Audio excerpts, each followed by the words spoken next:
pembelajaran PKN kelas tinggi, dosen pengampu Safrudin SPD MSI.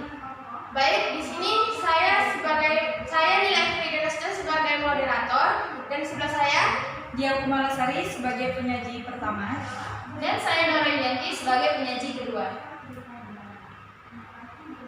Baik, di sini kami akan menjelaskan tentang media pembelajaran PKN di SD yang akan dijelaskan oleh Dia Kumalasari. Kepada dia akan dipersilakan. Baik, saya di sini akan menjelaskan pengertian media pembelajaran PKN di SD.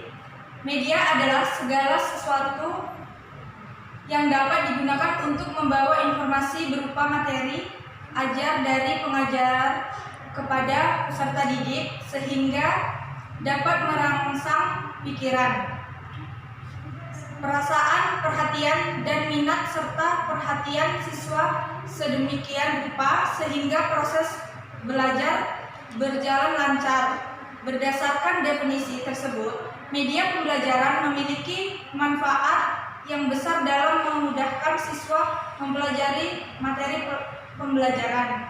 Media pembelajaran yang digunakan harus dapat menarik perhatian siswa pada kegiatan belajar mengajar dan lebih merangsang kegiatan belajar siswa. Yang kedua, tujuan media pembelajaran PKN di SD.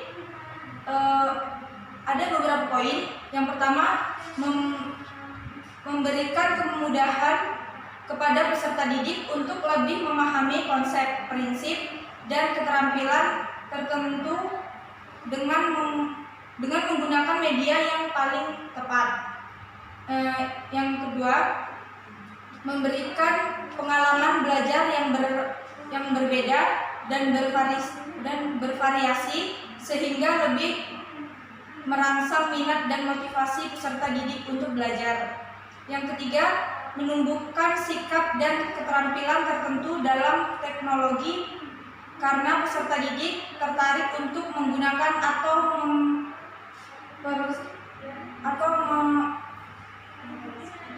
mengoperasikan media tertentu. Yang keempat, menciptakan situasi belajar yang tidak membosankan peserta didik.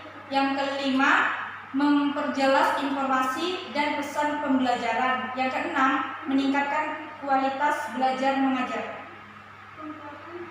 Baik, berikutnya akan dilanjutkan oleh penyaji kedua. Baik, saya akan melanjutkan materinya yang C, yaitu manfaat media pembelajaran PKN di SD. Yang pertama, pengajaran akan lebih menarik perhatian siswa sehingga dapat menumbuhkan motivasi belajar atau pengajaran lebih produktif.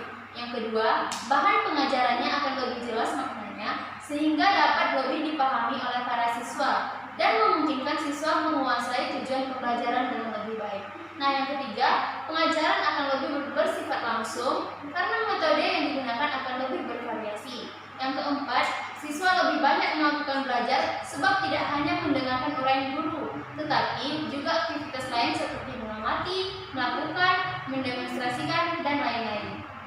Kemudian yang D, ada klasifikasi pembelajaran PKN di SD.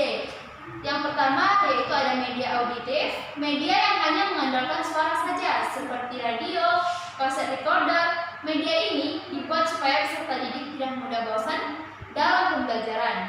Kemudian yang kedua ada media visual. Media ini hanya mengandalkan indera penglihatan. Media ini yang menampilkan gambar diam seperti film, strip, slide, foto, gambar, atau lukisan dan cetakan. Kemudian yang ketiga ada media audiovisual. Media yang mempunyai unsur suara dan unsur gambar. Jenis media ini mempunyai kemampuan yang lebih baik karena meliputi kedua jenis media. Media ini dibagi dalam yang pertama, audiovisual diam, yaitu baik unsur suara maupun unsur gambar, berasal dari satu sumber seperti video dan kaset. Kemudian yang kedua, audiovisual gerak, yaitu unsur suara dan unsur gambarnya berasal dari sumber yang berbeda.